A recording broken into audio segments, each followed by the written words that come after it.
I would say I'm fighting for my life, but also for my family's life and all the people I love's life. I can't imagine going. I can't imagine.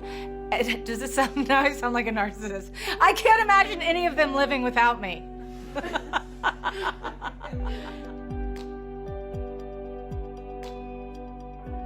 I'm not a huge complainer to people in my life. I just kind of push through. And the person that probably heard it the most was my daughter Slate, because we ride together, and I'd be like, gosh, I have a headache. And then probably about 3 weeks before we ended up finding out what was going on, I had self-diagnosed myself with I was having migraines. So I went to one of my best friends at the horse show, and I'm like, Akol, please help me. I know you have migraine medication. And I took it, and it actually didn't help. And I was like shaking and feeling crazy.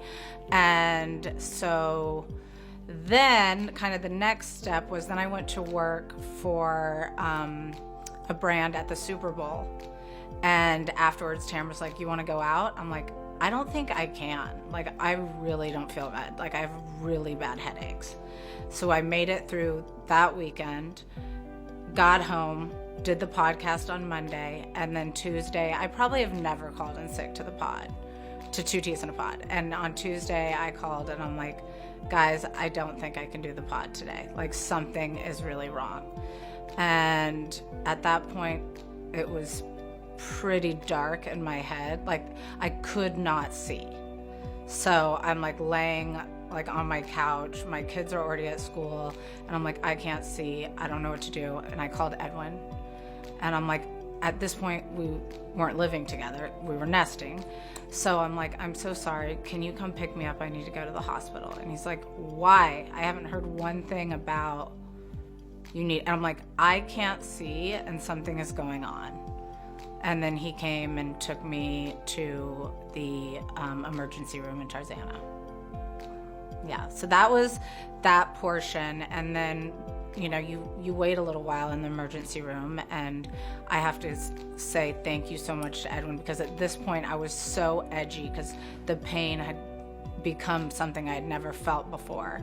And in the emergency room is where they diagnosed me with multiple brain tumors. Cut to, we call Kyle, and we're like, how we get into Cedars?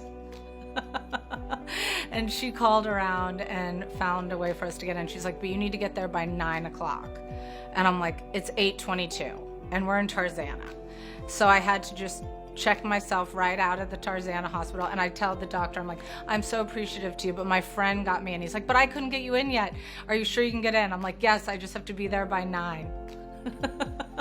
So not only did I really realize that my brain tumors were a big deal, or that I was having brain surgery, I didn't really realize it was happening the next day, because it happened quick. And I also didn't know that they had been there for 6 months to a year, and we had no idea. Like, my little headaches just kept getting worse and worse and worse, but I thought, oh, they're just headaches. I work a lot, or I didn't drink enough water, or whatever it may be. It was once my body started like almost falling down is when I knew, like, that's not me.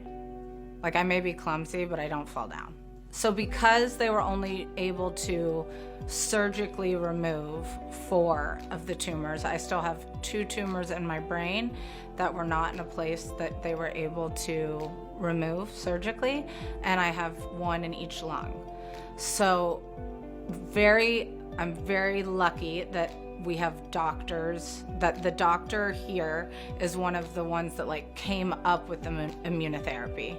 So with immunotherapy, you get it every 3 weeks because it hits you hard.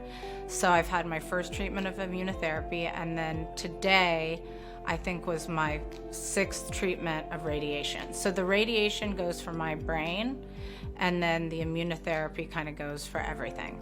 But I only have to do 7 or 8 days total of radiation, and the immunotherapy is every 3 weeks. I find out for sure June 1st exactly where we kind of stand, and if you need to do another round, if there's any other kind of surgery, if it's the end, you know, like, it's a hard pill to swallow, but I find out June 1st. I would say this is definitely the hardest thing, but now it feels less hard. When I was in the ICU, it was incredibly difficult because I had no memory and I didn't know what was happening to me.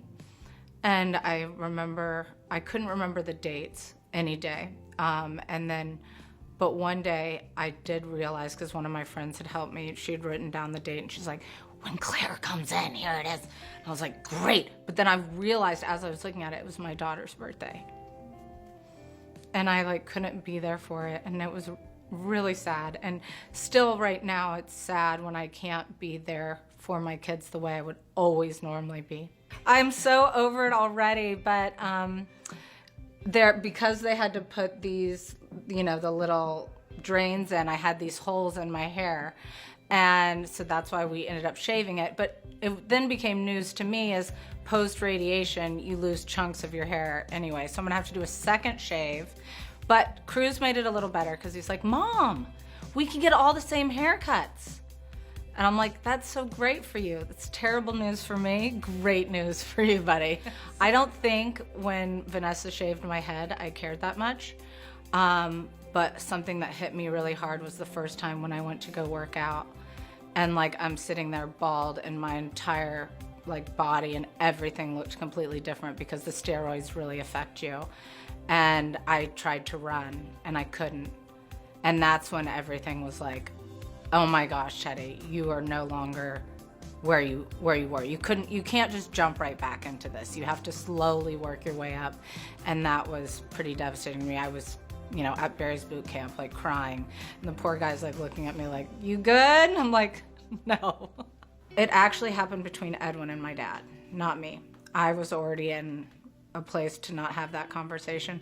And to be perfectly honest, I was not expecting my entire family to be out here within 24 hours. So by the time I was out of my brain surgery where they removed the 4 tumors, all my brothers and sisters and my dad and everybody was there, allegedly. I saw the photos, don't remember. But I'm just so grateful that they made the effort. And my dad hates LA, so the fact that he was out here for 18 days, that's a lot.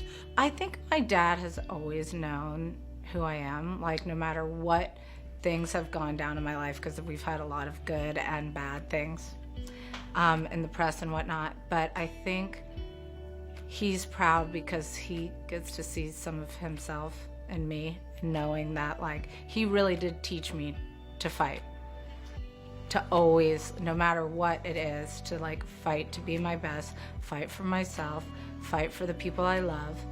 And he calls every day to check on me. Some days I'm like, I'm not in the mood.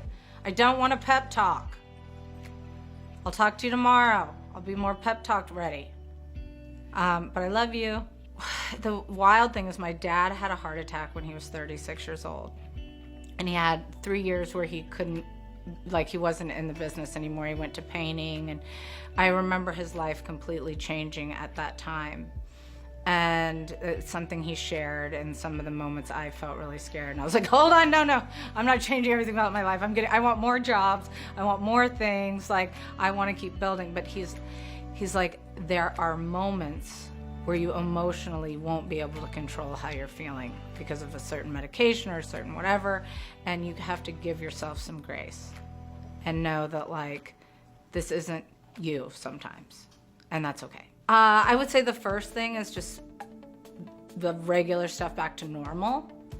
I would say the second thing is complacency. To me, kind of kills my joy. So I want to try new things, do new things, travel more with the kids, keep building a life and just doing, the best that we can and have fun together. I think that's my goal. My only, advice is nobody else can tell you how to feel. Only you can do that. So if you are feeling like you can do something, trust yourself, go do it. If you're feeling like you can't, don't.